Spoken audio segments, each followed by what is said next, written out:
hour number 5 as the great race continues here at Mount Panorama. Thank you, Cameron Williams. This is car 36. Ken Matthews, a long-time campaigner here, along with Colin Bond, ran a second Caltex car for Colin Bond for many years, but running this entry, owned by Rod Jones in partnership with Rod and Mick Newton from the UK. And in just trying to find their position on the racetrack at the present time. They've been involved in a couple of incidents. One up at Forest Elbow that cost them some time. They've been on and off the track a couple of times, but they're well back in the field, running in about 34th position outright. That was that incident with Mark Gibbs and Rowan Onslow you referred to. Ah, that's the one, yes. Where we had tyre damage and delay. Speaking of Nissans, the Winfield Nissans are preparing for a driver change and I believe a brake change in both their cars, Joe. You can see the dent in the door. Yeah, that must have been where that action took place. There on the left-hand side of the car. It's the Gulson NEC 635 just in behind them. Still going strong, so Ray Gulson looking for his 21st finish at Mount Panorama in 21 starts. And a good impression of how Group A cars have changed. At one time, the 635 was one of the cars to have. It was the hot car, wasn't it? Well, it won the first Australian Touring Car Championship when we went to the Group A specification. And, of course, won the European Touring Car Championship in the hands of Roberto Ravaglia. Ken Matthews, a good punter. Despite the damage, the car still running quite strongly, if not in competition, as we've said a number of times, with the new specification V8s and the turbo-charged Nissans. Car 37 is Toyota Supra, and again we've got a lot of sports sedan punters running in the great race this year. These are two of the best, John Burke and Keith Carling. Keith Carling runs that awesome Nissan sports sedan that we saw early in our program today in the sports sedan event. There have been a couple of these cars. Johnny Smith ran one of the Supras, the turbocharged Supras here for a couple of seasons. Not with a lot of success. They are very naturally, as a road going car, a very, very heavy car.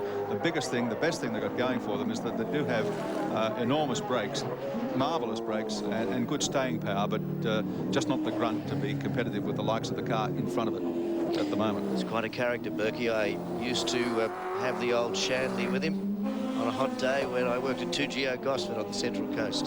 Kevin Waldock is coming into the pits, and I think John Brady is on the spot.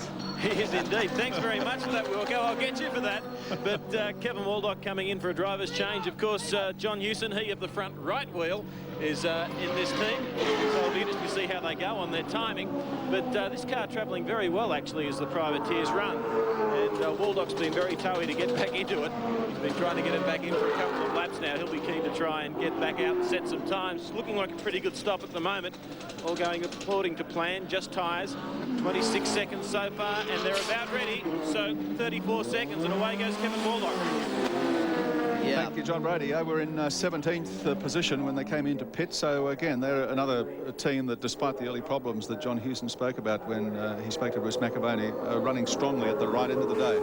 Originally, John Hewson was going to do the left wheel, but he asked if they could move him just a little to the right.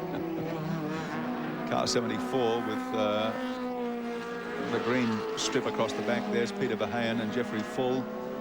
And I've mentioned a couple of times Jeffrey Full bidding for his third successive win in this category. They're running in third place in the 1600cc class at the present time.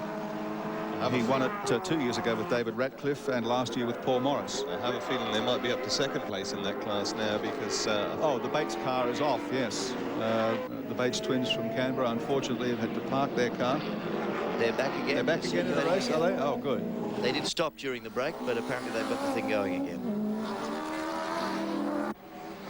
Peter Verheyen, too, no stranger to Bathurst, having campaigned a number of cars in this smaller category here over the last 4 or 5 years. He's got Wayne Gardner and one of the HRT cars, both looking for a way past him there. Well, they'll find it, whether he moves over or not, but which he wisely did. 25, Tony Longhurst, Johnny Cicotto in 4th position. And that is a marvellous effort. We've been swamped, our 7 switchboards around Australia and in New Zealand, where our telecast, of course, is going live on TV3, swamped with calls of sympathy from people who didn't personally know. A lot of people who didn't personally know Denny Hulme, some who did, acquaintances, former motor racing compatriots. Messages of sympathy after the tragic news earlier today that Denny had passed away.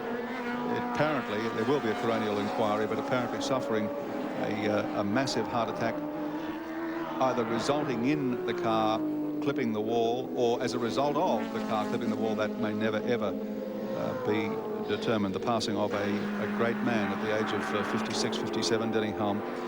And for all of those people that have called, we do appreciate your calls, and we know that Denny's friends and family and his teammates appreciate the sentiment. 50 laps to go in the Tooheys 1000, the great race of 92. So we're going to be here for quite a while yet, with the pace car having been out 4 times so far for quite lengthy periods. With the unbelievably bad weather that we had, the pace of the race has been slowed right down. But Tony and Johnny Cicotto are up on the pace now. Tony Longhurst just turned 35, in fact, a couple of days ago. And they prepared this car up at Norwell in Queensland, just to the northern end of the Gold Coast. It's been a successful combination between Tony Longhurst and Frank Gardner. They ran Sierras, of course, or they ran BMWs initially, then Sierras, now back to the BMW. And he's won everything in sight. They won Bathurst in '88 in a Sierra when Tony was partnered by Thomas Mazira, who's now with the Holden racing team. And Frank Gardner, whilst he's requested, you know, that he just doesn't want to talk to anybody at the moment about Denny Hulme, because, as I said before, they were great friends and great rivals. And he said the last thing that Denny would have wanted would have been to pull the race team out of the event. And so they're out there, and they're out there to win if they can. That's a big ask against the Nissans, but they're running in 4th position. Great job that Tony Longhurst is doing at the moment as well. Really trying everything he knows with the little BMW. That's the result, the black tape on the front right there of Johnny Cicotto's crunch with the wall at the top of the mountain in the warm-up. Remarkable, isn't it, to have a bingle in the warm-up, like a driver with his credentials. Still, he may not be out of the woods yet. This weather is doing all sorts of things. You predicted rain 25 minutes ago in about half an hour, and the big black clouds that looked so awesome have moved away again, and we've got another big patch of blue moving from the direction of Orange, the city of Orange. Yes, well, I still wouldn't bet against rain before the end of the race, because it's coming over in waves like that, sort of 25-minute intervals. And I think thunderstorms are a distinct possibility before the day is out. Car 17, the Shell Sierra, and hasn't this car surprised a few people here at Mount Panorama this weekend? We always knew that Dick Johnson and John Bauer were going to be quick. We didn't quite realise how quick until Dick Johnson got behind the wheel in the shootout for Tooheys Top Gun yesterday and turned in just an unbelievable qualifying lap of 2:12.989, second fastest ever touring car lap run here on the Mount Panorama circuit. And people said, yeah, well, that's Dick. I mean, he's quick, but he won't see the distance. He's doing a pretty good job of it at the moment. We've got some of the telemetry from Johnson's car in the hands of Johnny Bauer at the moment. There you are. You can see what the car's actually doing. This is the way they monitor the health of these vehicles as they race back in the pits. Yeah, very often the guys in the in pit lane actually find out there's something wrong with the car before the driver does, before he gets a chance to look at the gauges, and you can see the turbo boost pressure there in the middle going up and down as Johnny Bauer presses on the throttle and then backs off either for a slower car in front of him or one of the tighter corners. So we've got a tacho at the top, Richard. Yep. And then we've got barometric pressure, how much boost pressure we've got in there. Yeah. And we've got speedo there that reads out below that in numerals. And then you can see what gear he's in at the bottom there. Just drops down to second as he makes his way down through the dipper. Are some of the slower cars.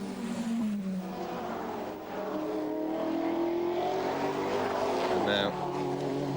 So these days, for the contemporary touring car driver with this sort of technology available, Big Brother is always watching. You can't say that you didn't over-rev it. You can't say that you weren't hammering the brakes. Certainly is. The telemetry readout from Klaus Needsvit's run in the top 10 yesterday showed how his foot had slipped off the throttle twice and the boost and the revs just died. You can't come back and fib to the team boss anymore. Temperatures there, so the water temperature at the top and the oil temperature and the oil pressure down below. And indeed, if we're getting any charge from the alternator, that car looks pretty healthy. It's looked healthy all day, it's sounded healthy all day, and it's doing the Shell team proud. Larry Perkins could perhaps have done with having a look at one of those when the battery died on his car earlier on. First the battery and then the alternator, and I think they've actually been in twice to look at the alternator. It's cost Larry Perkins a great deal of time in the great race, the 30th anniversary great race. Johnny Bow really trying very hard indeed with Dick Johnson's Sierra as he makes his way up the hill. Coming up on the Daily Planet, he won't be stopping for any reason. Number 2, Nissan, with Anders Olofsson at the wheel, coming in. Now this will be a driver change. Crompton will get in here. Mark Oastler's there. Absolutely, Wilco. Neil Crompton's getting in, Anders Olofsson out of the car. These guys are going to affect a front brake pad change. Due to those pace laps early in the race, when it was nice and cool, they have reduced their brake pad wear quite substantially. So as you can see, doing a quick brake pad change. Freddie Gibson said he could affect this change in about 40 seconds front to back, so they're only looking up the front, so that'll be even shorter still. I've just been timing the gap between the 17 car and the car 2 is about 35 seconds. So that'll drop Crompton back and, of course, move the 25 car up into 3rd position. It's going to be an interesting tactical battle from here. Well, the set of pads going into that rear wheel there took a little bit longer than the rest of the car, so the stop taking longer than Freddie Gibson would like, I'm sure. But wheel on, air jack hammers the nut tight. And back into the race goes Neil Crompton, now at the wheel of car number 2.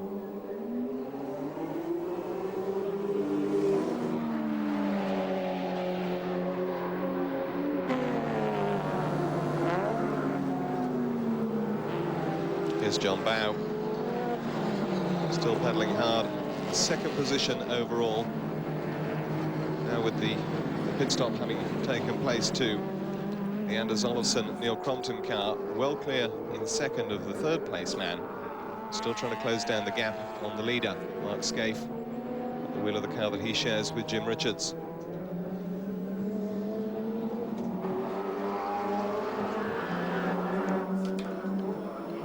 Dick Johnson getting ready. The Shell boys obviously are going to be coming in shortly. He's getting geared up for what will be the final driver change for this car. Race leader still Richards and Scaife in the number 1 Nissan with a 34-second margin over this car, the Bow Johnson Shell Sierra car 17 in 2nd place, and you can see the other times they're out to 25. Longhurst, Chicotto, the Benson and Hedges BMW in 3rd place. 4th spot car number 2 Olofsson and Crompton, the 2nd Winfield Nissan GTR.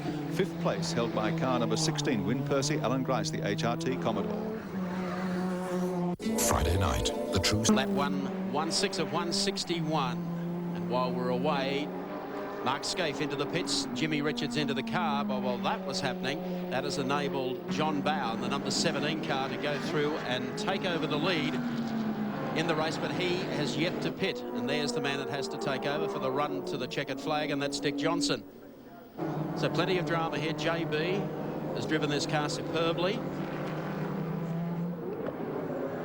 Trying to get in. Is he going to do the pit stop now? No, he'll take another lap or so. So the number 17 car as we go to Jimmy Richards. Yes, apparently a problem there with the fire extinguisher inside the car. It's gone off, as you can see, across to the right. It's covered one of the lens with foam. Just up to the top right hand of the picture, you can see the foam all over the race cam. I wonder, Jim wouldn't appreciate if we asked to come in and just clean the lens for us, would he? That's the shot. That's the shot. That's why we can't generate race cam out, because the fire extinguisher's gone off inside the car. Actually, it's spitting. We lost a bit of foam there. Let's have a look at it. Don't let it put you off, Jim. So that's the situation as Jimmy Richards goes through. The man who created a lot of interest here yesterday, or certainly all throughout this week, Larry Perkins and the Bob Jane T-Mart's Commodore. He's in our pit studio with Bruce. Sure is, Mike. You know how to make a headline or two, Larry, both on and off the track, and you've had a pretty good run until today when it really counted. You've had no luck at all. Yeah, that's true. We had a wire to the alternator broken that I didn't realise that the wire had broken, and I thought I had a dud alternator, and the battery slowly ran flat on Steve when he was out, and we replaced the battery, not knowing the alternator wire was broken. And anyway, it's the way it goes, and at this stage it hasn't gone our way, but we're still pressing on. It's running soundly, but we've obviously lost about three or four laps. Yeah, you're in 12th position, I think, at the moment, but as you said, running on strongly. But I think we're about to get some more weather. I mean, it was unbelievable carnage early today out there on the track, wasn't it? Oh, absolute. That rain fairly pelted down. There was blokes going off everywhere, and you know, it was survival of the fittest early on. Stay on the track, keep out of trouble, and press on, because it was going to be one of these races, and it hasn't surprised anyone. That's been unpredictable. What are your forecasters telling us? Gary Wilkinson's an excellent forecaster. He says rain for sure. You feeling the same at this stage before the end of this race? Well, just before I came in, I looked out the window. There's some awful-looking clouds coming in from the west, and I wouldn't be the slightest bit surprised if we've got a real heavy downpour. Keep our eye here on John Bowe, because Dick Johnson's getting ready, and he's about to come in now, I think, and change. So this is a critical part of the race. You've been pretty hard on the Scaife and Richard's entry, saying that the extra weight wouldn't make any difference. The verbal jousting you've been carrying on with Nissan, you might be right, Larry, after all this, they might win it. Oh, I'm pretty sure what I've been saying's right. This is certainly critical here for the Shell. Yes, for Bowe and Johnson. Let's go down and join AJ, who's right there at the moment. Yes, Dick Johnson jumping into the number 17 Shell Sierra, the new race leader. They are changing tyres. They're going to have a look at the brake pads. They're not quite sure if they're going to change it. Team manager Ross Stone, I only spoke to seconds ago, said they are going to have a look at them. This is their last chance. They do have the lead, and they don't want to give it up. I say that as the Nissan of Jim Richards goes straight past the start-finish line. It doesn't look like they're going to change the pads from here. Just as I say that too, they do. This windscreen getting a bit of a clean. Johnson's ready to go. A face of stone. John Bowe gets out dripping wet, but a very happy man. And everything seems to be going to plan. The back wheels are fine. We're just waiting on the two front wheels as they simultaneously put the pads on now. It will only be a matter of seconds here in the Shell pit. Well, Johnson in the car. Thanks, AJ, for that change of pads here. I was just discussing with Richard Hay during that pit stop whether or not they could have kept the car out there. If it did rain, they might have had the advantage of a pad change and also a better selection of tyres. But they might have been fairly low on fuel. They've been running the car hard for the last hour and a half. Yeah, I think they would have been low on fuel, but this stop is actually taking a lot longer, I think, than the team would wish. 40 seconds, just over 40 seconds was what the Nissan managed to do it in. He still rejoins in second position, though. Good pit stop that, but I have a feeling it won't be long before... There's Longhurst just went past us now. So we're going to see Longhurst go around Hill Corner about the same time as Dickie Johnson emerges from the pits. This is going to be very interesting stuff.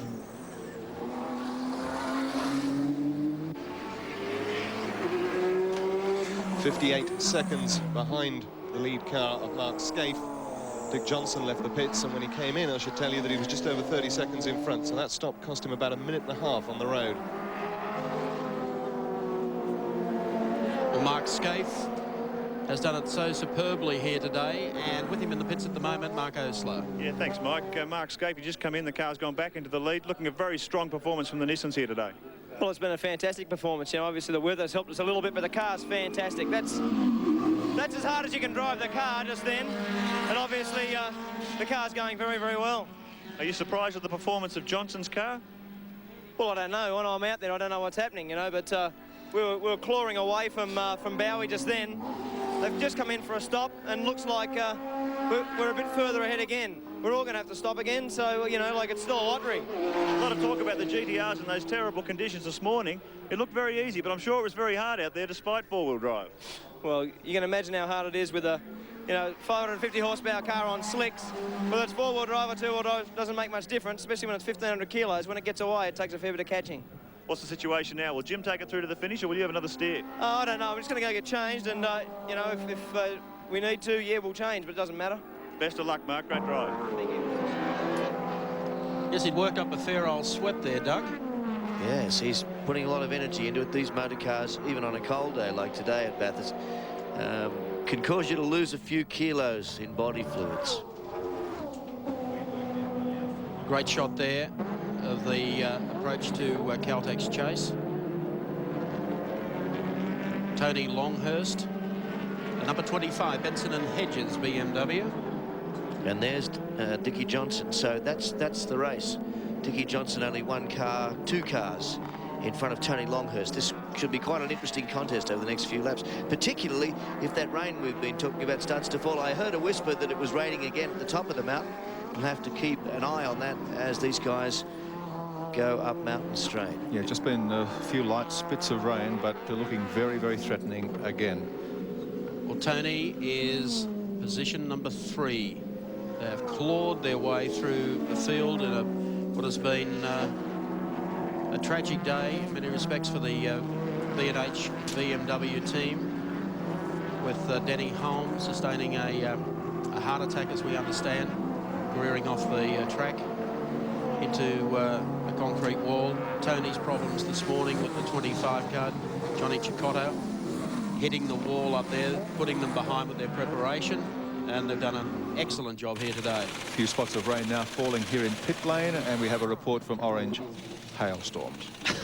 No. Well, we've had everything else. Well, I don't know. We might get the race in, hopefully, before the hail arrives. Rain, hail, sleet and dark of night. It's a pity that the post office doesn't have an entry in the 30th anniversary race. They'd be a sure thing. Terry Shield, the number 18, Dick Johnson, Shell Sierra, Mark Gibbs and Rowan Onslow. Mark Gibbs at the wheel of the GIO machine was 8th. They came into the pits. And car number 18, the Terry Shield Greg Crick car, was 6th. When they pitted, they're still in there. But Terry is waving off at this stage. There is something wrong.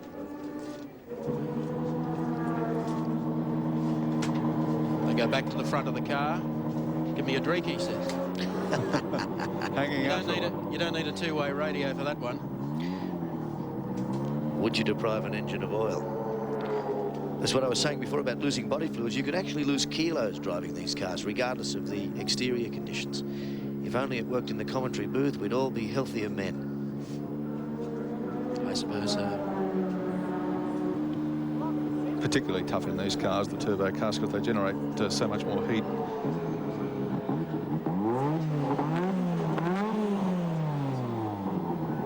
Smooth, yet it satisfies me.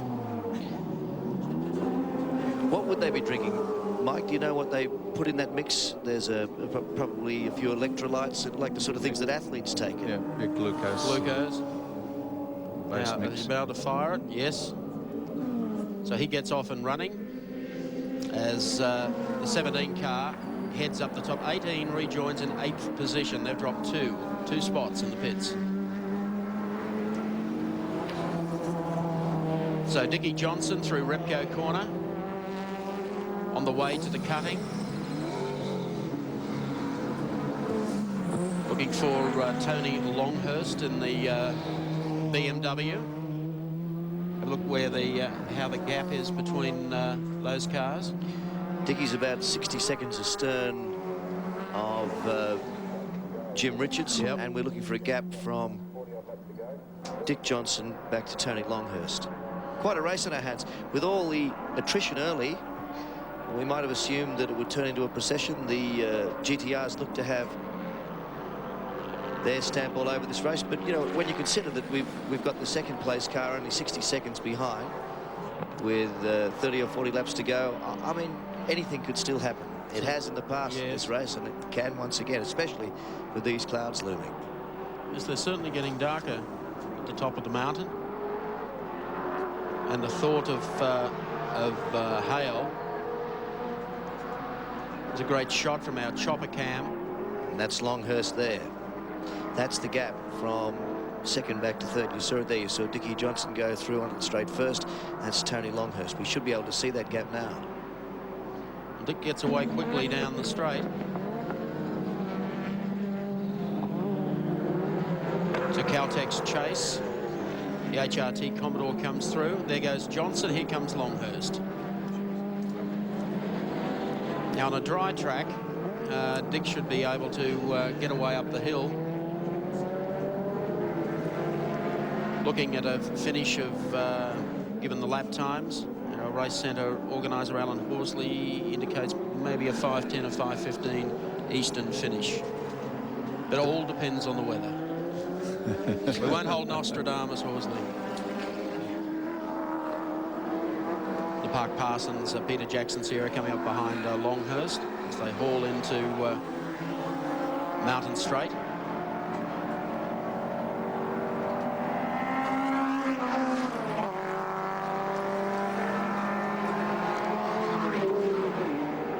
Toyota Corolla, Dunford and Wright.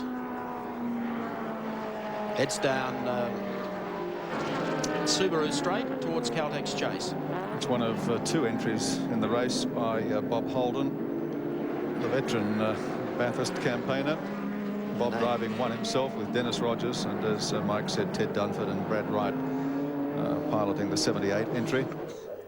The 18 car back in with Terry Shields, so they have a problem there.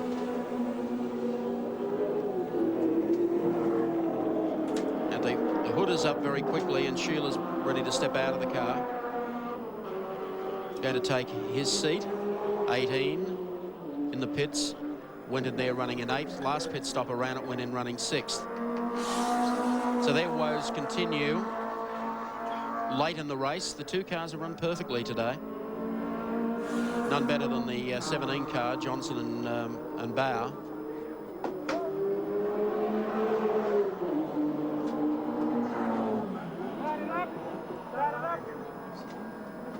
Trying to get the two-way hooked up. One wonders why they wouldn't have effected a driver change last time they were in.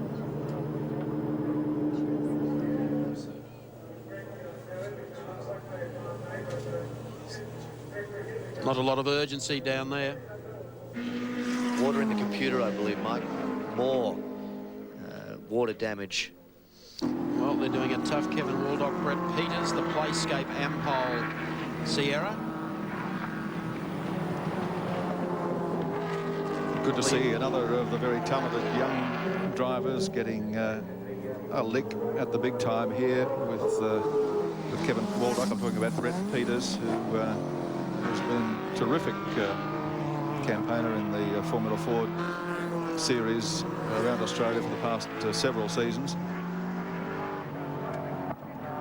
And just like Mark Scaife and a number of other young drivers, has really got tremendous amount of talent and just needs a chance to show what he can do in this category of racing.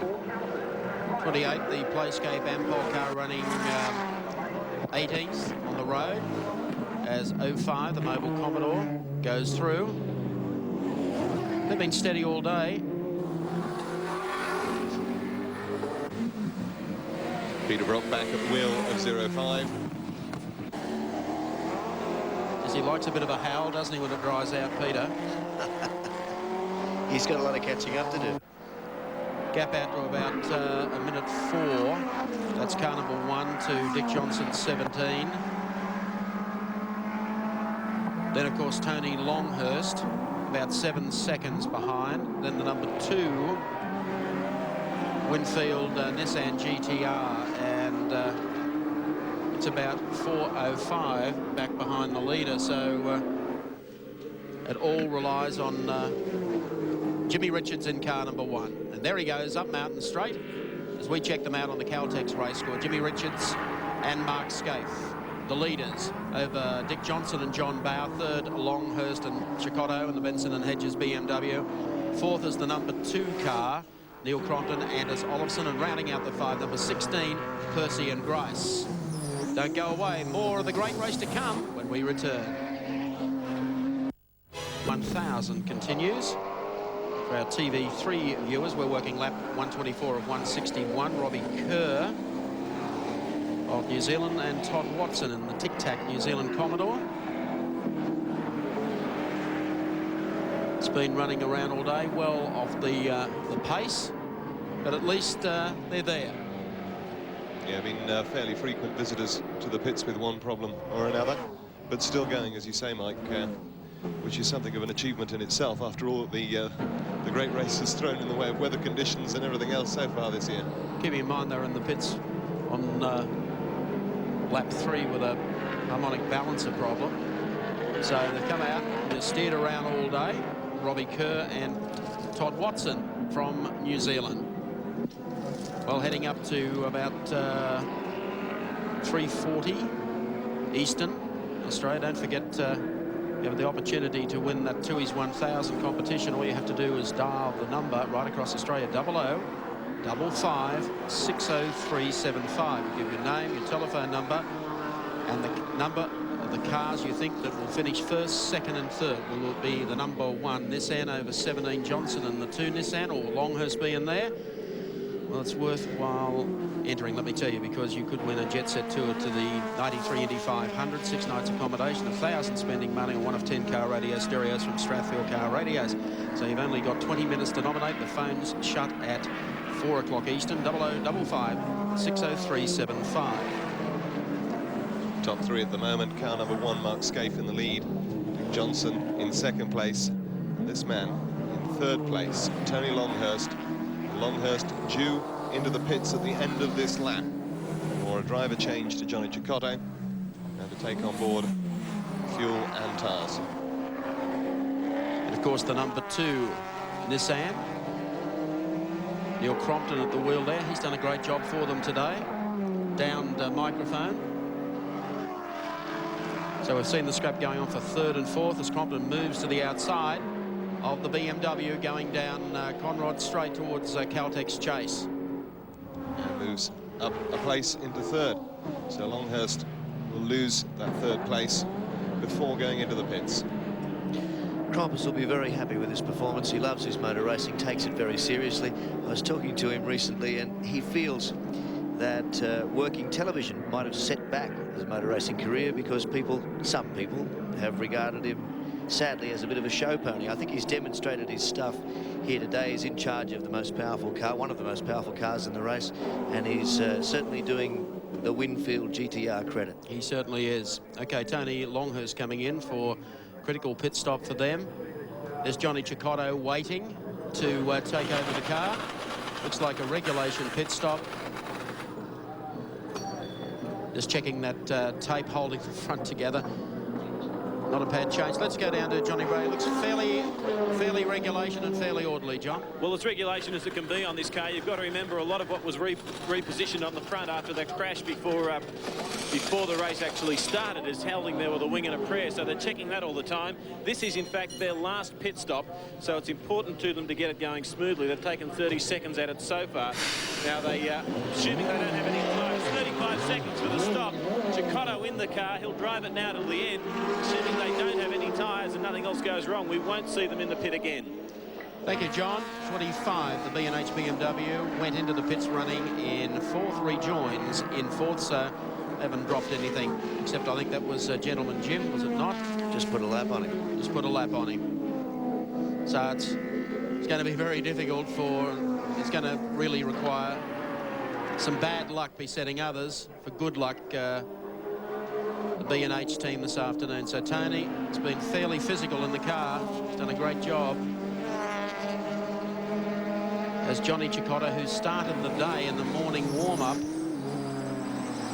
wound up touching the wall on the approach to Forest Elbow, then started the race in the 25 car.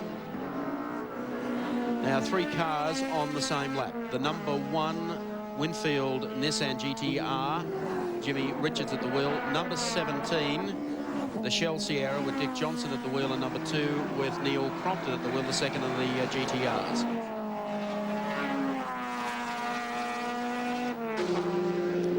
Johnny warming up the tyres. The Venezuelan, twice a world motorcycle champion. I noticed the Broly's going up at the top of the mountain again. And also the wiper going on Chicotto's car there as well. You can also see at the back, just in front of the rear wheel there, one of the air jacks hasn't retracted properly. And that could cause Chicotto 1 or 2 problems. He might have to dive into the pits to have that pushed up. No rain at the bottom of the circuit yet, Mike, but obviously some drizzle at the top. Telltale wipers and Broly's. That's normally the way it happens here at Mount Panorama. Wind's starting to pick up down here on Pitt Straight. And you'll notice how they're now, the pace has eased off. Notice those spots on the lens of our camera at Forest Elbow. 18 car will come back into the pits. It's had about 3 or 4 visits. They're trying to resolve what the problem is. This was the car that was having problem with water in the electrics, and that's where they were working before, so I'd say that the problem is an ongoing one. Was in position 9th, position 9, when it came in on this occasion. Yes, it's dropped. It's had 3 pit stops and dropped 2 spots each time it's pulled up. 6th the first time, I think 8th last time, and 9th now. They've got a communication problem too with the driver by the look of it. But they continue to work on that car.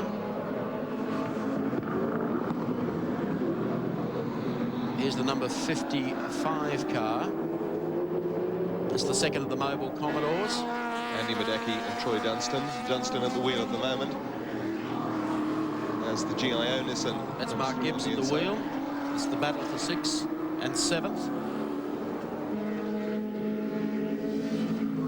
See, Troy Dunstan, I think, has done a great job here today. Formula Ford standout competitor last year. And Andrew Medecky. Medecky was saying how quickly he was going.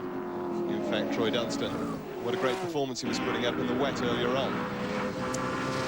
Dunstan indeed has done a good job. The GIO Nissan just in front of them, of course, has been delayed after an incident earlier on which damaged the oil cooler. Lost some time and slipped back from 4th place, but now climbing back up through the field.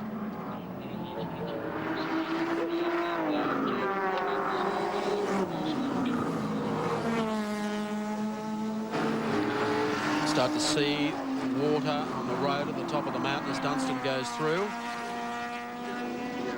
Gibbs, Terry Finnegan, Foodtown Commodore, the blue car behind.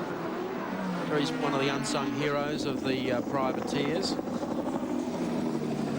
Long-term Holden supporter. Foodtown have been very supportive of his racing car efforts. He goes through. Comes down to Forest Elbow. I would think getting a little slippery here. Richard Hay, you were expressing concern about that jack protruding on the front end of Longhurst's car earlier. Yes, apparently it has a device whereby it can't come down any further, so that won't cause a problem.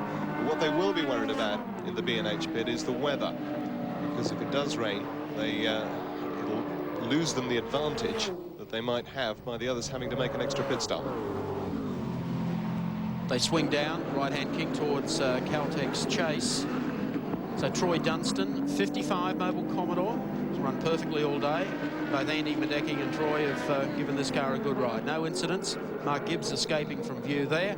And Terry Finnegan in the Foodtown Commodore trailing Dunstan down to the end of the straight. Well, there's no doubt about it. The Falcon EB certainly brought a lot of stalwarts to Mount Panorama this year. It hung in there during the early laps this morning. It was taken out by a fuel pump failure. We saw Glenn Seaton give it one heck of a shot, and Alan Jones in action as well. And Alan Jones has joined Bruce McAvaney in our pit studio. Yes, Mike saying that you gave it one hell of a shot today, Alan. You must have been pretty pleased with the performance. We were really pleased. I mean, considering the amount of development time the car's had, I think it's acquitted itself fantastically. Seemed to have had a head start too on the opposition, looking ahead to 1993, one of 4 spec cars in the race today, but the only Falcon. Yeah, well, we're really delighted. I mean, we know where there's quite a bit of development that can still be done on the car. and that'll certainly be done for next year. So we're going to have a very quick race here next year. What about your old mate Doug Mulray, who said earlier today when we had the race cam on you that we needed a wide-angle lens to get a good shot of you? God, he's a good one, isn't he? I tell you, standing next to him, I look like anorexic. He could probably hear you right now. I'm not sure if Doug's still there. Are you there, Doug? Oh, yeah, and laughing. And laughing. You've never been described as anorexic with anyone, Alan. I can assure you of that. You're looking very well. Alan, on a sad note, we have spoken a lot about this, the tragedy with Denny Hulme today, New Zealand's only Formula One world champion. You were world champion in 1980 and a co-driver with Denny at this track in the last 2 years. A very sad day for motorsport around the world. Oh, absolutely. I mean, he was one of the great characters, one of the great drivers, and you know, it might sound a bit flippant to say that really is never anywhere good to have a heart attack, but I guess if you're going to have one, Denny was at least doing something that he loved to do, and that was behind the wheel of a car. Well, he provided a lot of inspiration for a lot of young Formula One drivers in the 70s and 80s when you made your breakthrough. No, absolutely. I remember being in Europe and going and being on the other side of the fence and watching Denny Hulme and Bruce McLaren in the McLaren cars, and of course there was the Denny and Bruce show. They absolutely dominated Can-Am racing in America, and you know, really a great guy too, and a great driver, and someone that New Zealand can be very, very proud of. Alan, just looking ahead to next year and finally, do you think you could possibly win Bathurst? You haven't won the race here. It's one of the few things you haven't done in motor racing, but you seem to have the vehicle that might take you to victory. Yeah, I am really confident. Next year we're going to give it a big nudge, for sure. Good on you, Alan. Thanks for joining us again today. Alan Jones, co-driver with Glenn Seaton today. As we go back to you, Mike. Thank you very much, Bruce. Not sure if Alan copped the anorexic gag all that well, Doug, but he certainly enjoys being in the Falcon, and I think they would have a fair idea of the amount of development to come in that car. Scott and Jason Bargwanna on screen, and they are leading the 1600cc class in the Mercantile Mutual Corolla. 21st outright as well, which is a tremendous performance. There's been a three-way battle in this category all day between the Bargwanna cousins, Peter Verheyen and Jeffrey Full in car 74, and the early leaders in the class, Rick and Neil Bates. They still fill the top three placings, and as I said, 21st outright for Scott and Jason Bargwanna, and the other two not far astern of them as well.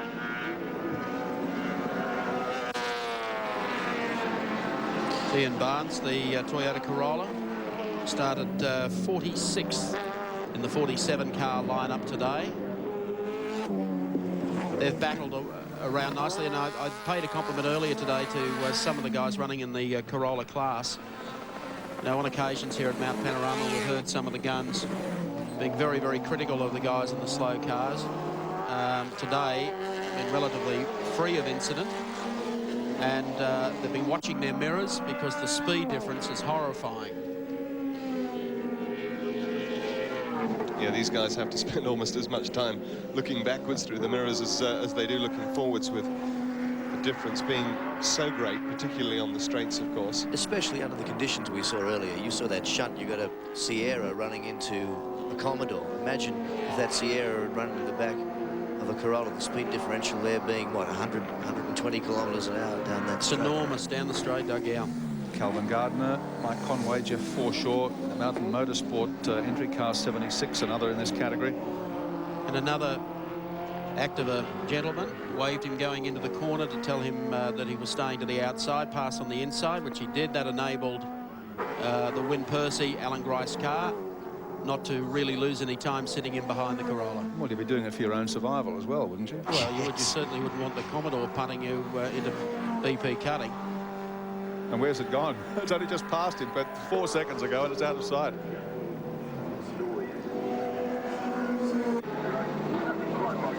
So the Gardner Forshaw Conway Corolla continues down through the S's.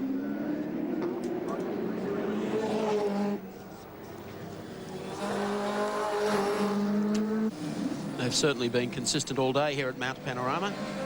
That earlier thought we had of hail and don't give it up yet. No, I was about to take back those words, Wilco. The clouds seem to have moved off the mountain now. Yeah, they've moved directly over our head. I don't think it'll worry as much down here as it will on the top of the mountain.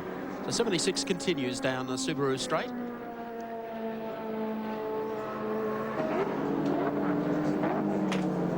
In 6th position in this category they are.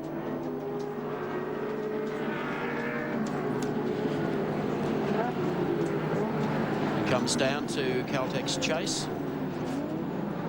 Car 55, the second Rock Mobile car that we saw a short while ago with Andy Miedeke at the wheel. We understand coming into, Andy's not in the car at the moment, but he will be when it comes into pit very shortly. Car 16 on screen, Holden Racing Team. Alan Grice, Wyn Percy, the great eights are back at Mount Panorama for the 30th anniversary of the great race, although the first V8 victory here, in fact, was 31 years ago in the Mount Panorama 6-hour race, the year before they even started the great race. Here, that was exactly, Doug. It's Judy Baker, I can remember that, Gary, yeah. driven by Don Algie and Kingsley Hibbert, a car that sold at the time for the equivalent of $3,290 tax paid. Let's have a look at the Caltex race score. Jimmy Richards and Mark Scaife continue to lead the race over Johnson, Bauschel, Sierra. Third, Neil Crompton at the wheel of the Ollison second Winfield car. Fourth, Johnny Cicotto at the wheel of the Longhurst, Benson and Hedges BMW, and running fifth on the road at the moment is Alan Grice, co-driving with Wyn Percy.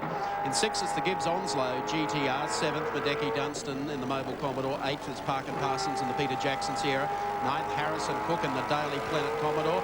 10th, Perkins and Harrington in the Bob Jane T-Marts Commodore. In 11th, Grant and Grunt with the Nissan Skyline, then Shield and Crick with the second of the Shell Sierras, Finnegan and Rogers with the Food Tank Commodore in 13th. 14th, Waldock and Peters with the Playscape Sierra, and Mazzara Jones in 15th position with car 15. 16th, Johnson Wall with another Commodore, Gulson and Beck with the NEC BMW up to 17th now. O'Brien and Graham with the Everlast Commodore in 18th. 19th, Jones and Jansen, and 20th, Needsvitz and Hansford. 21st position, rain on the windscreen there. McCall and Gazard in the Commodore, position 22. The Bargwana boys in the Corolla leading their class, position 23.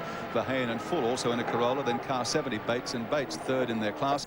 O'Brien and Brabham, the car number 9. Synovus in 25th position. Car 42 rather, in 26th position. Moore and Gardner. 27th is Brock and Werder. 28th, Easton and Stratton.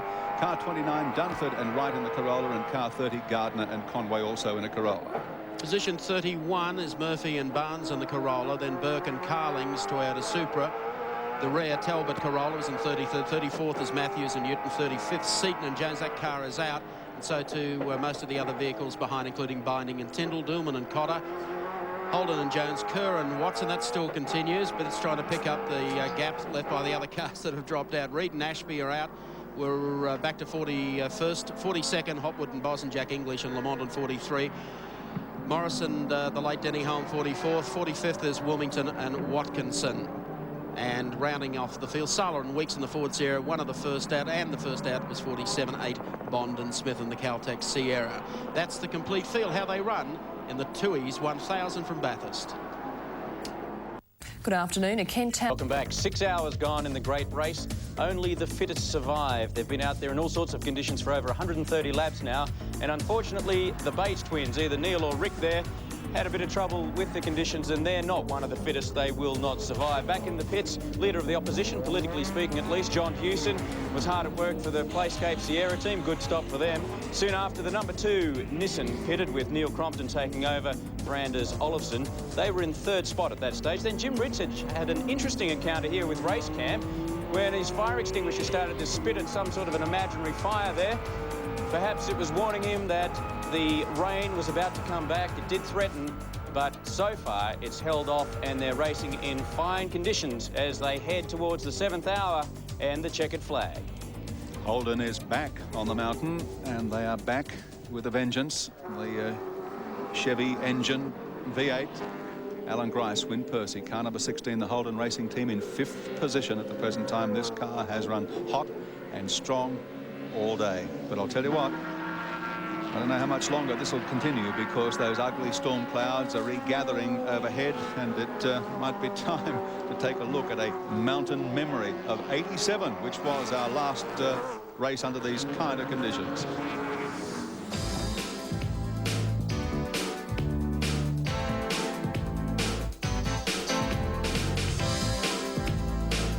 '87, and Aussies captivated audiences in many theatres of endeavour. Kylie Minogue took Locomotion to #1. Pat Cash finally cracked the jackpot at Wimbledon. And Wollongong's Wayne Gardner raced to the World 500 motorcycle crown. Bathurst became a round of the World Touring Car title, and the Europeans arrived en masse, attracting more protesters than the Daintree Forest. The black and red Eggenberger Sierras dominated the race, though Brocky won the hearts of everyone with his gutsy wet weather Nureyevac. And when FISA threw out the Eggenberger cars for illegal wheel arches, Peter Perfect was declared the winner. Somehow, justice had been done. Yes, and as I said, the ugly storm clouds that marred the end of the race that day, 1987, are back again. We've had one spell of wet through the middle part of the day here, or the late part of the morning and early afternoon, in which drivers, by their own admission, experienced the worst conditions, not just here at Mount Panorama, but in the case of many of the more experienced drivers anywhere that they've ever driven in the world. Andrew Miedeke now at the wheel of car 55. He's got the belt done up, I don't think. No, that was his drink. Was it? Oh, okay. I saw him grabbing at his shoulder. Just before you escape the subject of the weather, Gary, the chopper pilots have told us that there's more hail in Orange, and that hail is moving this way. Car 55 in 7th position. We just saw it rejoin the race with Andrew Miedeke at the wheel. Car 35, the Peter Jackson Sierra entry. The badly banged up Peter Jackson Sierra entry. Wayne Park in 8th position as they rejoin the race. David Parsons, yes, it is David Parsons at the wheel now. Former driver with the Peter Brock team some years back. Dick Johnson, just a little brake lock up there as he comes out of Forest Elbow in 2nd position as he lines up on Subaru Conrod Straight, and pushing very hard, but unable to bridge the gap at this stage on the front-running Nissan of Jim Richards. And, I think Johnson, I was going to say, Gary, I think Johnson's contribution to this race has been outstanding this week. I know a lot of people have had huge raps on Johnny Bow, figuring that Dick was, you know, sort of in the twilight of his career. And that lap he pulled yesterday was just sensational. It took a lot of guts for the team owner to say, no, sit it out, kid, I'll go out and give this one good shot, which he did. And he's done brilliantly here today. A lot of people thought that JB would be in it for the start of the race. He's been on a fitness kick for about 3 or 4 months. And it really shows. Yeah, more than 3 or 4 months, actually. About 2 years ago now, Dick could see that youth was overhauling him. Younger drivers were coming up. His position at the top was going to be under threat. And the only way to forestall that was to get into a strong fitness campaign. He's got a gym at his house. He works out every day. He swims every morning. He's up at the crack of dawn. So even here in Bathurst, he's up every morning down at the pool at the local RSL club here in Bathurst. And he is a lot fitter today than he was 2 years ago. No, he's done a great job here at Bathurst this week. 48 years of age. Comes from Daisy Hill in Brisbane, Queensland Touring Car Champ. 9 times Australian Touring Car Champ. He won that national title 81, 82, 84, 88 and 89. He, of course, has won 2 Bathurst 1000s in 81, the accident-shortened event, and, of course, 89 in the Shell Sierra. This is his 19th start at Bathurst. And the man who'll be stepping into one of the Ford Falcon EB V8s for season 93, running 2 Falcons for next season. And looking forward to it as Alan Grice into the pit, steps out of the 16 car, and Wyn Percy about ready to step in, and Andy's down there. Actually, it's John, mate. Okay, John. Yes, straight driver change and tyre change. Interesting that they would do it now. The weather closing in, you would have thought they may have tried to hold out a few extra laps to see if the rain started to come. But perhaps they just pushed it to the point where they needed to make the change anyway. Whatever it is, it's only a short stop for them, 24 seconds, so they'll be pretty happy with that. Football, meat pies, kangaroos and Chevy engines. 16 was position 5. Rejoining the race now. There's the team lining up. Well, 18 move aside as Dick comes down the outside.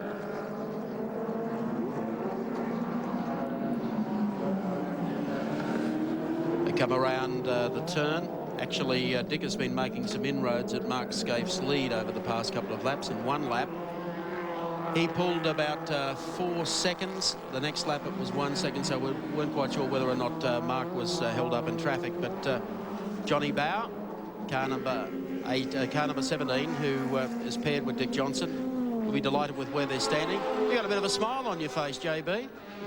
Well, it's a long way to go yet, Mike, but the car is the most perfect car I've ever driven in a long-distance race. It's fantastic. There's nothing wrong with it at all, and I hope it just keeps going that way. And I'd hate to wish Freddie Gibson's team any ill win, but, you know, if something happened to it, I wouldn't be sorry. Oh, terrific. I see he's just ripped off a quickie, 2:17.72. That's not too bad. The storm clouds are rolling in. About the last thing you really need is more rain with those four-wheel drives, isn't it? Well, it is. The bit I did 38 laps in the rain earlier, and it was absolutely frightening, the most frightening experience I've ever had in 20 years of motor racing, so I'm glad Dick's in the car if it's going to rain again. You told me on the media day here at Bathurst you weren't really looking forward to another start at Bathurst in a turbocharged Sierra. You couldn't wait for the V8 to come. Still hold that idea? Well, yeah, I do. I mean, the car has just been so good, though. I couldn't speak badly of it, but... you know, it'd be nice to drive a V8, particularly if it ever rains again, because the Sierra is very, very sudden on the throttle, for want of a better term. And, you know, it's not a nice experience in the wet. Well, Scafie's got a 58-second break at this stage over Dick, and Dick has been carving a little piece at a time into that. We can only hope it stays fine. I think fine would suit you better than wet. Well, you could say that again. 58 seconds is, you know, it's a long way, but, you know, they've only got to have a little problem and we'll be there. So obviously the car's healthy if Dick's still doing 17, so, you know, I'll keep my fingers crossed. OK, we'll keep them crossed for you too. Thanks for the chat, John. Thanks, Mike. Very nice young man, Johnny Bow. I thought was one of the stars of the Shell Australian Touring Car Championship this year. He told me earlier, you know, Mike, that Dickie Johnson was really anxious when he went out yesterday and pulled that 12 off. To give the finger to the people who were saying he was a show pony for letting Johnny Bow do all the work and then getting in to drive it when the cameras were on. Well, we know that was a little different. There goes Dick. He'll overhaul Larry Perkins here as Perkins comes out of the pits in position 10. They've had an awful lot of trouble in the 11 Commodore, Bob Jane T-March Commodore. Dick's not mucking around, is he? No. Straight up the inside will take split times. Richards and Scaife lead. That's the gap, 58 seconds, 58.464 to the Johnson Bow car. Third is Neil Crompton in the Winfield Nissan GTR. Fourth, the Longhurst Chicotto, Benson and Hedges BMW. And fifth, number 16, Purse and Gricey in the HRT Commodore VP. Stick around, we'll be back in a moment. Mount Panorama Bathurst. Coming down to Forest Elbow, car number 41, the Daily Planet machine. Up to 9th now in the race. Yeah, terrific performance, actually. You consider the guys behind this vehicle, primarily Andrew Harris, been away from motorsport for about 5 years. Ran the race here, or going back to the mid-80s a couple of times. Gave away motorsport, was then involved in a horrific light aircraft crash on King Island in Bass Strait, was badly smashed up and badly burned. Has made a good recovery and has decided to make a comeback, partnering Gary Cook. But there are 3 drivers, in fact, involved in this car. John Trimble as well, the sponsor of the car, has had a stint out there today and acquitted himself not too badly, considering the absolutely atrocious conditions. So they've done a good job. Well, up to 9th, that is a fabulous effort. Well, Gary Cook knows what it's about here. Well, of course, Gary's an old campaigner here at Mount Panorama Bathurst. And they had 2 cars entered. They were always considering dropping one car, using one as a training car. Well, they had to drop it after Friday when they gave it the barbecues galore treatment. John Trimble. But, no, he's done a great job. Harris, Cook and Trimble in the Daily Planet car, and Larry Perkins' machine. And it heads up Mountain Straight. Their slogan, of course, at the Daily Planet is, "The Daily Planet always moves at your pace." Thank you, Doug. And it's a fairly fast pace today.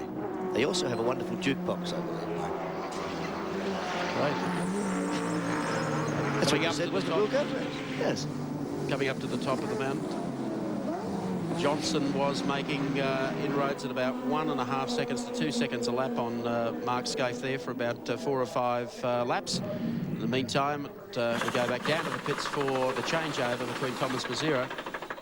Let's go down to JB. Yes, thanks very much, Mike. Mazira hopping in for Jones. It is a scheduled stop. Staying with the slick tyres again. They've had to stop on schedule. As I say, the weather closing in is probably going to make that a disadvantage. If this weather had decided to come in a little earlier, then they could mix that with their normal pit stop, but they're not going to have that luxury. So it is 24 seconds this time. By the look of the clouds overhead, they'll probably need another one for some intermediate or perhaps very wet weather tyres in about another 20 minutes. Try chains, John, chains. We believe some hail up there as well. As we pick up on car number 13. There he is, the captain. Yes, it wouldn't be Bathurst without Peter Jansen partnering Bob Jones in this Ampol Max 3 entry.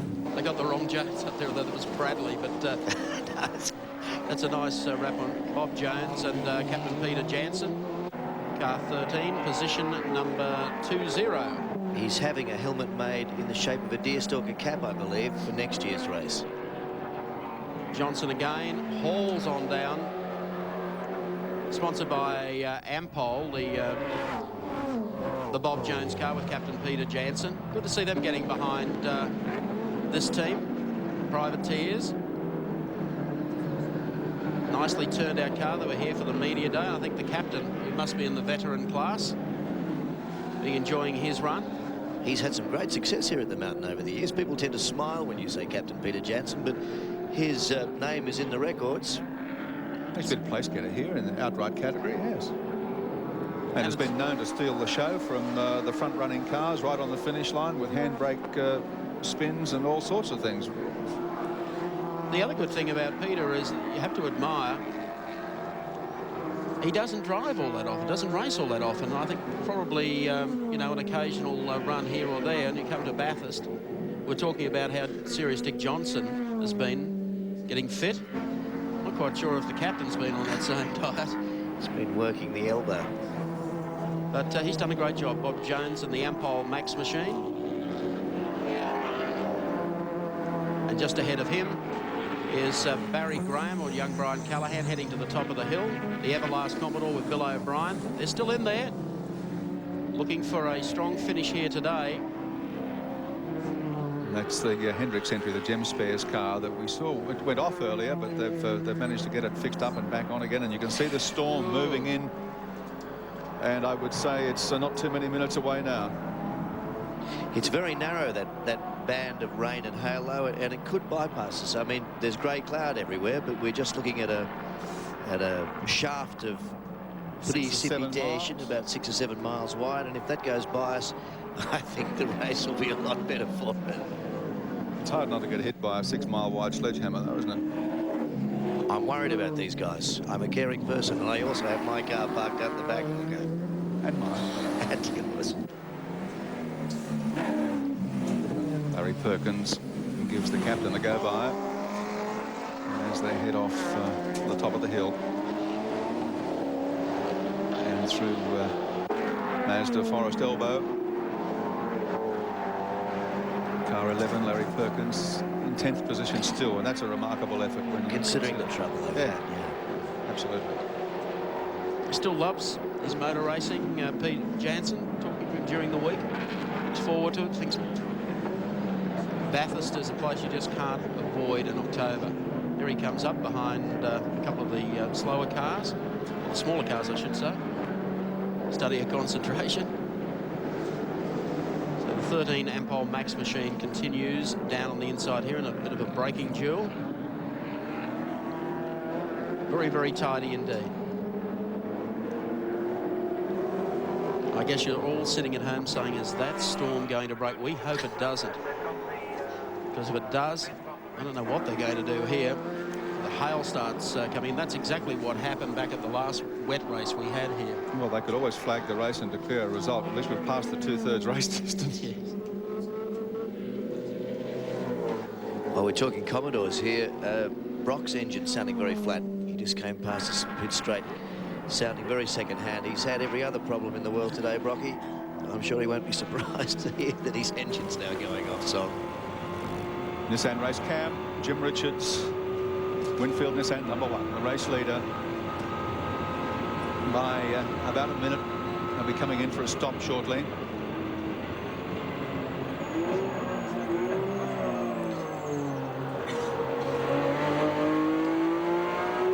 He's one of the few people at Mount Panorama that wouldn't mind if the storm did break. It would not concern him one whit.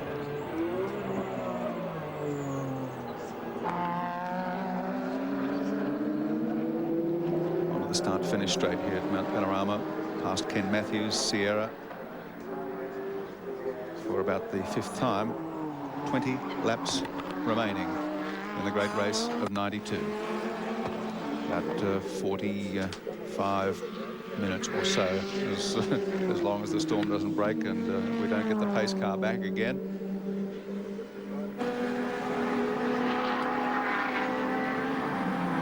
Sounds of rolling thunder overhead. I bet they're trying to keep that car out there. They'll be staying away from the pit as long as they possibly can. There's now a curtain of rain moving right behind the mountain. Couldn't be more than a mile behind Skyline. Let's check them out for you on the Caltex race score. The race leader is, of course, Jimmy Richards. Second spot held by Dickie Johnson and John Bowe. Third, Neil Crompton, Anders Olofsson. Fourth, Johnny Chicotto, Tony Longhurst. And fifth is 16, Win Percy and Alan Grice. Sixth spot, the Gibbs Onslow GIO Nissan GTR, followed by car number 55, Andrew Madeggy and Troy Dunstan, the Mobil 1 Commodore. Eighth is 35, Wayne Parker, David Parsons and the Peter Jacksons here at night. Car number 41, Andrew Harris and Gary Cook and the Daily Planet Commodore. And 10th spot, number 11, Larry Perkins and Steve Harrington in the Bob Jane T-Mart's Commodore. Don't go away. Welcome back to Mount Panorama. To his 1000, the 30th anniversary of the great race. And this is the number 2 Nissan, Neil Crompton at the wheel after 144 laps. This car is in 3rd position on the racetrack. The storm clouds have gathered overhead. It is as black as the ace of spades outside the window of our commentary position here, and there is a few spots of rain just starting to fall on the straight here. Now, if this storm breaks, all hell will break loose. Neil Crompton doing a great job here with Anders Olofsson in the second Nissan entry. Neil, of course, has long been part of our 7 commentary team, but jumped at the chance for a drive like this.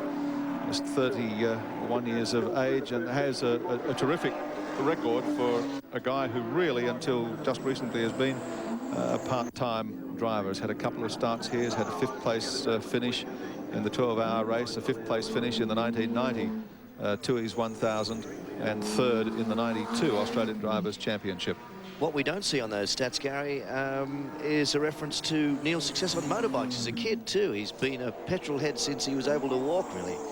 His father had him racing trail bikes in the country when he was a lad, and he was very successful. In fact, won an Australian Championship, as I recall. That's right, won a junior, as I recall. Just looking along the pit lane out our window, and all the teams have got full wet tyres lined up. Well, here comes Crompton beneath the Subaru bridge, heading down to Caltex Chase. This is a real bind for the team bosses, isn't it? I mean, Crompton must be due for a pit stop right now. And they take him in now. What tyres do they put on? This band of rain is pretty narrow. If it goes past, they put wets on. He's in all sorts of trouble. You couldn't put wets on in these conditions. We'll find out what they're going to do. So the danger now, they'll probably service the number 2 car, Neil Crompton. And use it as an experimental vehicle. Could do, put Anders Olofsson in the car, who's probably a lot more experienced with wet weather racing, or they may leave Neil in the car. We'll wait and see that. We'll soon find out. Mark Osler is on the spot. Thanks very much, Gary Wilkinson. Yes, Neil Crompton comes in. He's not getting out of the car. And the Nissan crew have been all sorts of consternation discussing with the Yokohama tyre engineers exactly what tyre to put on this car. It's just started to rain quite heavily in pit lane, and they're putting on full wet weather tyres for the run to the finish. 143 laps, but of course, if the weather changes and it gets dry, Crompton's going to be back in again. This could be a fascinating finish to the Tui's 1000. Freddie Gibson holding on to him. I've got the clock on 25 seconds. The car off the air jacks. Crompton Mobile in 28 seconds. Very slick stop from the Nissan crew. Yeah, fabulous stop. Now, anything that Dick Johnson had going for him, making inroads on Jimmy Richards, has now disappeared. With the arrival of the rain, they're all out there on slicks. There's going to be a mad charge through the pits here. There's no point staying out there. It's going to hang around this bad weather. There it is. There's Mark Gibbs going through in the GIO car. The idea now is to just ease it out and bring them on down into the pits. No heroic stuffs on Subaru Straight. You can see the guys have backed them all off, and here comes the charge into the pits. 55, Andrew Madecki is in. He's ready for a full set of wets. Car 28, Kevin Waldock in the pits, same thing. Here comes Dick Johnson. It's a procession. There'll be nobody left on the racetrack. You won't be able to hear for whistle blowing. I know the roughest ride up there must be our helicopter cameraman and our pilots tracking race cam and bringing the pictures. It is filthy outside. Here's Johnson in. Keep in mind, Dick said he's got the headlights covered up with shell decals. Looks like a regulation stop down here, just a set of wets coming on. Andy Raymond is there. Yes, a full set of wets going on. John Bower is actually going to jump into the car. He's not doing that.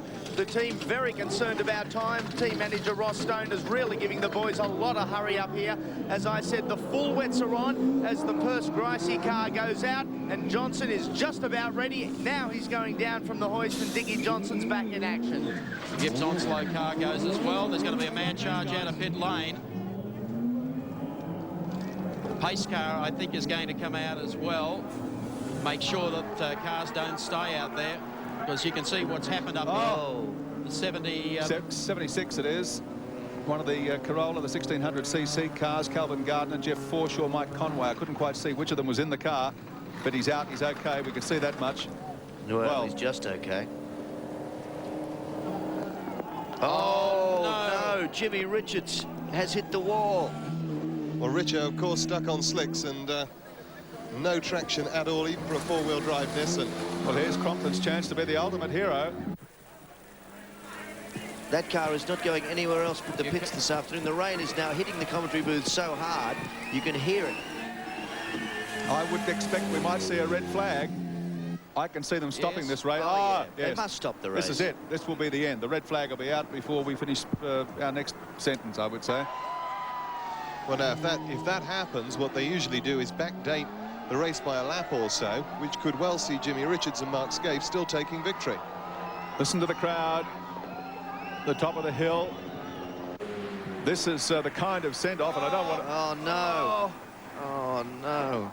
I don't want to be unkind to Winfield and the Nissan team, but the punters at the top of the hill, this is the kind of send-off they wanted to see for the Nissans.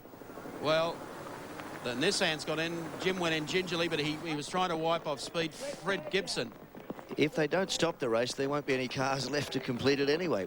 Oh, it stopped. I mean, you know, I mean, officially maybe not, but this is it. This is the end of it. There's no doubt about that. 144 laps gone, and we will not see 145. I mean, I can't believe that we will. Red flag is out. Oh, no. Just get out of that. Marshall will get hit if he doesn't get over the fence. Red flag is out. The race is over in more ways than one for a lot of these competitors. Well, what in particular for Fred Gibson, Jim Richards, Mark Scaife, what a dreadful end to what had been a brilliant campaign for them here at Mount Panorama in the last hurrah for these Nissan GTRs. I tell you what, the Nissans have hardly had any paint scratched on them since they've been racing. The Daily Planet car involved in that, and two of the 1600cc Corollas. The Bates car is one of them. Car 70, I can't see the number on the other. Car 39, 71, is it? Car 71. Yeah, so it was the class leader. And the Bates car was second in the class. Yeah. So that's first and second in the class, both into the wall, along with the overall race leader. The indications are, as Richard Hay pointed out a moment ago, Richards and Scaife, if they've called the race, which they have, may still be declared the winners. they will still be declared the winners. That's as we understand it at this stage. The red flag, as you can see, is out. The race is not just stopped, the race is over. This result, when they announce it, is going to be the most controversial race result in the history of the race. Of now, the this marshal down here, providing all the cars have stopped, is not the place to be running down the track. And Mark Scaife explaining exactly what happened, what he saw on the screen. So in the Winfield Nissan pits, they're investigating and trying to count back the laps. We'll wait on the clock. Oh, the marshal's just fallen over in the wet. Not only are the cars losing traction, so are the marshals. He just went A over D down the grass verge. Unfortunately, the pace car is out. That was what was concerning me. The marshals, a couple of them running down on the grass. So if you get off there, the driver's got no chance whatsoever of stopping with slicks on. These are some of the cars that pitted and went back out. And the strange thing is, it's clearing. Now, here's some action replay. The Everlast Commodore, which just didn't. 18 Shell car was involved in it, but got going again. Then came Andrew Harris, was hooked there by the Corolla. The Bates twins. It's the Daily Planet car, I think. Yes, the Daily Planet car. The 18 car went down, and you can see that if it was young Callaghan or Barry Graham, he's out of there. Now, this was a separate incident. Jimmy Richards finds he's now aquaplaning.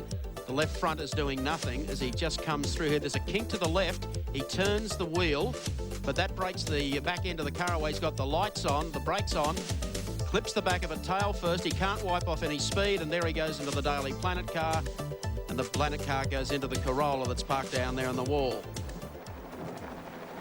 Well, there is pandemonium at Panorama just for the moment, but be assured the race is finished, the race is over. The field has been red flagged after 144 laps of a scheduled 161, and in a matter of moments, absolute mayhem broke loose here. Food Town Commodore car, Terry Finnegan, number 27. Yet another slide we see in replay on another part of the circuit up at the top of the mountain up near McPhillamy. And he was fortunate in that the only thing in his way was the wall, not another competitor. So he sustained some damage, but is otherwise out of harm's way. Dick Johnson, relatively unscathed. Arm raised. Now, I don't know whether his arm is raised in what he thinks might be victory, but the indications that we've been given is that the number 1 Nissan will still be declared the race winner.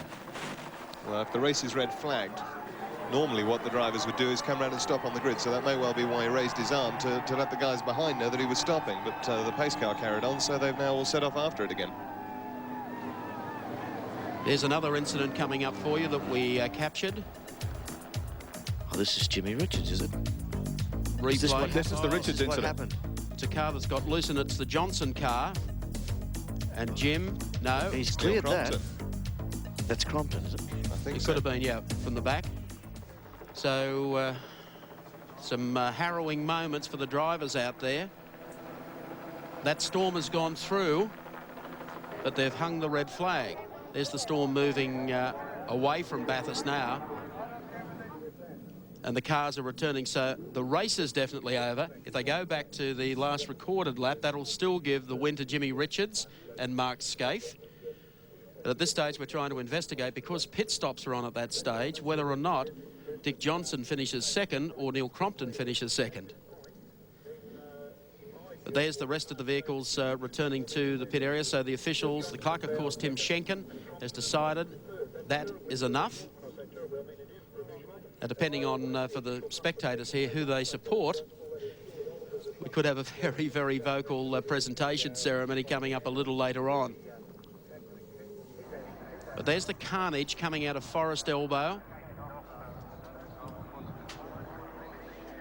John Brady with Ivan Stibbart hopefully will clear the air.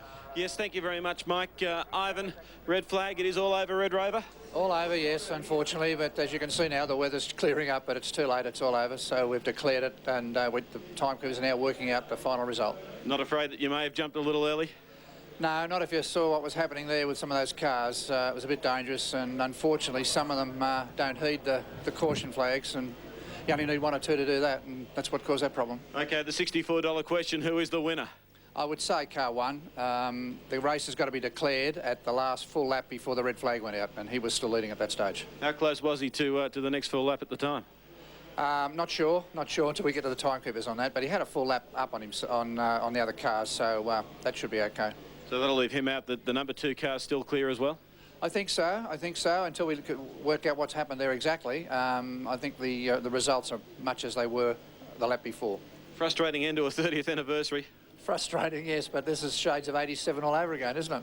Yeah, but I suppose at least we've got the Fords and the Holdens back. Thanks, Ivan. Thank you. Thank you, John. Jimmy Richards has returned to the pit lane, explaining what happened. Let's go to Mark. Jim? Yeah, we'll get Jim just in a minute. He's just got out of the car, fairly shaken, I'm sure. Just put the jacket on. He's probably a bit cold from standing up in the mountain there too. Jim, what happened up there? I just came around the corner and had no grip whatsoever, going about 2 miles an hour, and it hit the bank just out of the cutting. So I just put it in low gear and just went very, very slowly around the track at about 1 mile an hour, come out of the forest elbow, and the car just, as if it accelerated without me putting my foot on the accelerator, and it just went out of control down where the other cars were and hit them. And then the little Corolla did the same thing behind me. You're obviously okay. The conditions out there, I guess they were worse than they were this morning because there's probably a lot more oil down. Well, the conditions was wet and we were on slick tyres. That's what the problem was. Well, Ivan Stibbard has just awarded the race to the number 1 car. You must be pleased with that, even after the crash. Fantastic. I can't believe it. Well done, Jimmy Richards. And the crew celebrating here, Mark Scaife and Jim Richards. They've done it again. Very difficult circumstances. They ground away. Expert pit work kept the car on the island except for the last lap, but they were leading when the race was called. And here's our winners, Mark Scaife and Jimmy Richards. Well done. Listen, 1-2. The big winners here today. You get the impression out of that, Mark, that Jim didn't expect to win. Yeah. One never expects to win in a car with no wheels. Yes. But they've driven marvellously all day, Mark Scaife and Jimmy Richards. Jim walks back out of the pits. Freddie Gibson, I don't think they can believe it. I can't believe it, he said. Well predicted Nostradamus. He should have gone and spoken to Ivan Stibbard. He was absolutely confident. Well, it's a rule I guess not a lot of people are familiar with because this unfortunate turn of events doesn't come up very often around the world. No, you don't get a dry, wet or a wet, dry Bathurst, and that's happened today. And I think Fred at this stage explaining to Freddie Gibson, he's sorry, took the front out of the car, but there was nothing he could do about it. I noticed Leon Daphne down there from Nissan. He's delighted for the swan song of the GTR at Mount Panorama. Let's go down to AJ with Tony Longhurst. Tony, obviously you want to keep on going. Well, our car was still in one piece, but I can't see how the Nissans won the race. The rules state quite clearly the cars must get back to parc ferme. Now it's stuck out on the circuit, so as far as I understand the rules, the car's not finished. So what we're saying, we're going to hear a little bit more about this in the protest room, perhaps? Oh, I don't think we'll protest, but the organisers, you know, they make up the rules. It says the cars must make it to parc ferme. Well, their car is not in parc ferme. I guess it's a long year for an ending like this for a B&H team. 4th place, only 1 out of the 3. No, it's a very hard. It's been a very hard day for us, and yeah, it's just disappointing. But again, I don't think the Nissans won. I think Dick's won the race. Oh, thank you, AJ, and thank you, Tony Longhurst. Actually, that's not right. What Tony's saying, I think, is incorrect. It was just pointed out to me, Nigel, one of our aficionados, just pointed out to me that Emerson Fittipaldi actually won the British Grand Prix in 1975, I think it was, while his car was a smoking wreck beside the track. So there are precedents for today's result. Well, we might be able to investigate that between Johnny Brady and Mark Osler over in the pits. But good luck, Jimmy's wife, Leon Daphne from Nissan. They were anything but happy about coming to Mount Panorama as the sun comes out now. I guess a word with Dick Johnson to see whether Dick believed the race should have been stopped, and his answer may well have been no. But they're headed down to Victory Lane. We'll have the presentation coming up shortly. But Jim, what a day for him as they make their way to the Toohey Centre.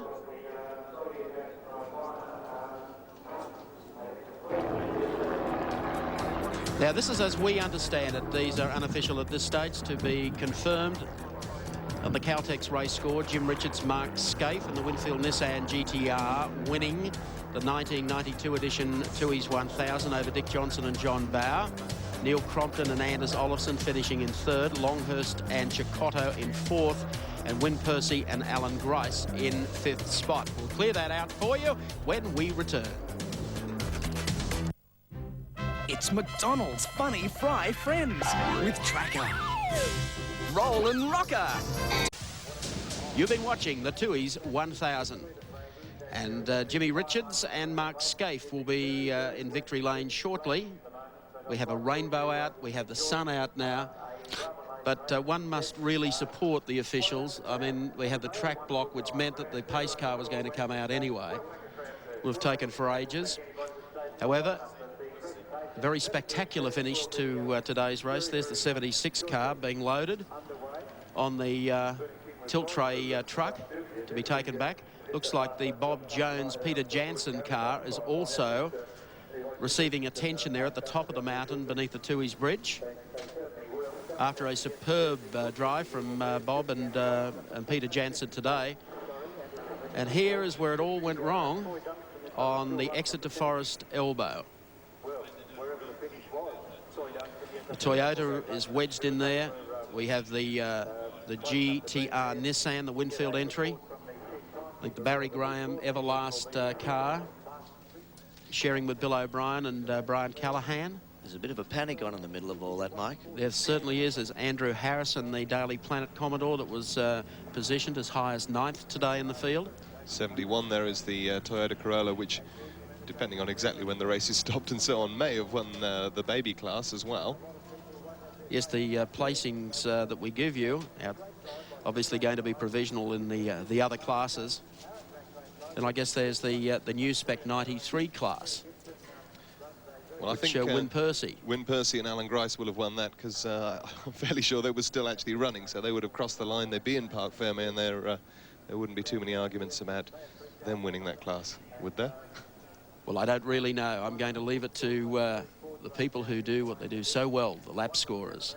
That's both the computer people and people like Nigel Greenway, who... That's an intelligent decision. Discretion is definitely the better part of valour. I've just seen 300 people with Ford flags go past our commentary position. Where do you think they're going? I think they're going down to the podium, and I think Wilco will probably do his most difficult work today in a matter of moments. Well, there's the scene. They're coming out of the grandstands. They're all wet. They've been standing here in the rain all day. There's a huge crowd on top of the mountain. But this is the assembly point for all the fans. That's beneath the Tooheys Bridge, just in front of the centre, where the presentations take place. They're waiting. I'm just looking to see if I can find any Nissan flags out there. The natives are restless. Just a little. And here are the fans along Pitt Straight. And the ones up on the hill, they're shell-shocked as well. I hope Wilco's wearing his can-proof vest. They're stunned, the spectators. They just can't believe this. But we see some Ford flags down there, and they're down out the front of the centre. We're all stunned, I think. I'm feeling fairly shell-shocked, I'm prepared to tell you. Really, after a performance like that today, it would be rotten like to take the win away from Mark Scaife and Jimmy Richards. Let's go down to the presentation ceremony. It's going to be a very noisy bit of beauty. Wilco. Thank you very much, Mike Raymond. And here we are at the Tooheys Centre for the official presentations following this foreshortened race for 1992. And the crowd are really getting worked up, and I know why they are. We'll get to that very shortly. But first of all, we've got the 1600cc class winners, Scotty and Jason Bargwiner in their Toyota Corolla. And here they come. A fantastic effort. Just keep talking and ignore this noise. The The 1600cc class winners. It was a big effort. The competition between yourself, Peter Verheyen, and the other cars in the class was very, very close. The Bates boys, you swapped positions all day. Yeah, Scott's still at the top of the mountain. He's involved in that crash. We don't know where he is at the moment. He's trying to get up here now. We just got to thank John Smith for letting us have the car. Mercantile Mutual, Brake Pro, and Mintool AWLs. Thanks a lot, guys. Thanks to all the ugly children that helped us as well. Thanks, boys. Jason Bargwanna. Jason Bargwanna, in partnership with his cousin Scotty, who unfortunately is still stuck at the top of the mountain and can't get here. They were the 1600cc class winners. Well, third place outright in the great race for 1982 went to the number 2 Winfield Nissan, Neil Crompton and Anders Olofsson. Crompton, come in here. This will be easy stuff for you. You know how to talk over these guys, mate. Yeah. It was a hell of a race. It's a shame it had to finish when it did and the way it did. Yes, it's very disappointing, Gary, that it's been such a tragic day. I personally feel very bad for what happened with Denny early on. It really rocked my socks early on, and you know, it's been a fairly ordinary race one way or another. It's not been a good day for motorsport, but I'd like to thank the Winfield Nissan team for giving me the opportunity to be up here today, and Anders did a huge job, and I mean, we tried our hearts out. I know this mob don't like it, but tough.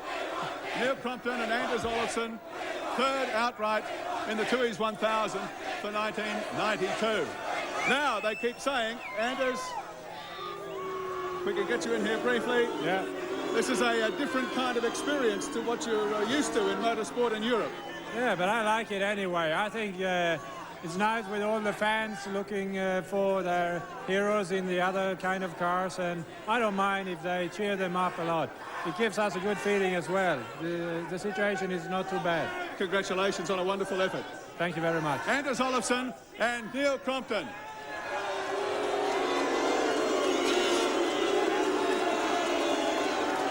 And now, the second place getters outright in the number 17, Shell Sierra, Dick Johnson and John Bowe.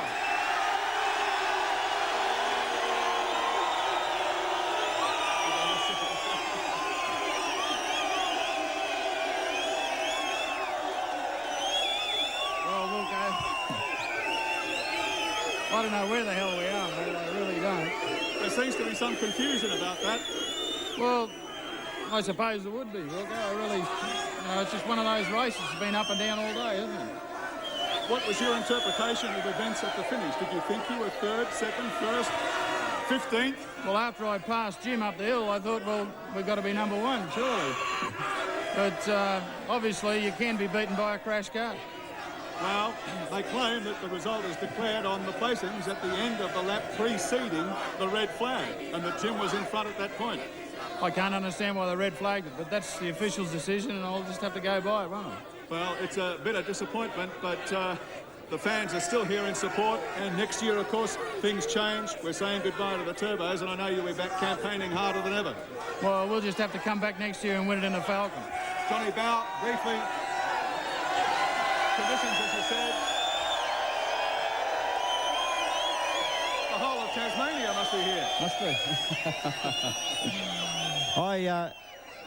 I'd like to congratulate our guys that did a fantastic job on the car. It's the best race car I've ever driven. It didn't miss a beat all day, and if we came second, well, we came second. But in my mind, we won. Congratulations on a job well done. If the result might have been a bit disappointing, there's always next year. Dick Johnson and John Bowe, second place getters outright for Shell Sierra in 1992. And now, the winners of the great race for the second year running, Mark Scaife and Jim Richards.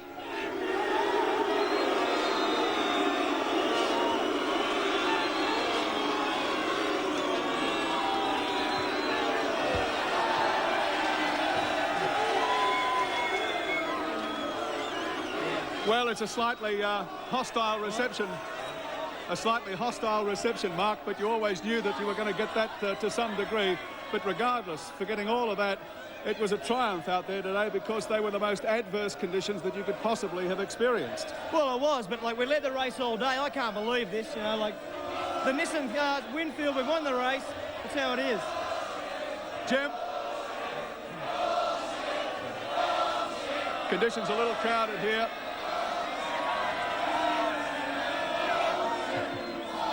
Next year is another year, but the Nissan GTRs have been all-powerful for the last couple of seasons. Yeah. The regulations said they could run, and you took advantage of those conditions, and the car proved to be simply unconquerable. Yeah, thanks, Gary.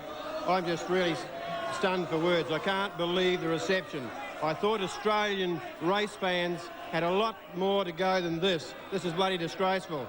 I'll keep racing, but I tell you what, this is going to remain with me for a long time. You're a pack of arseholes.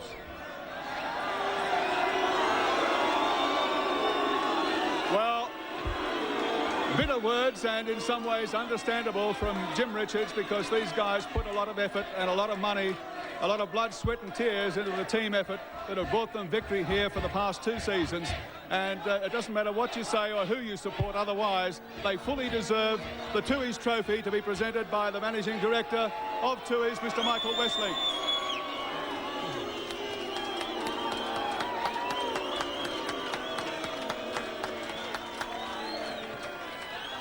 Thank you. I'd also now like to thank Nissan, Winfield, our major sponsors, Yokohama, Shell, and Freddie and the boys for providing us a great car. Hopefully we'll be back next year in a different kind of car, but we'll probably win that race too, and that won't worry us one little bit. Well, if you don't like the reception, Jim, you can always give them a bath in champagne. Why don't you go ahead and do that? I wouldn't bother.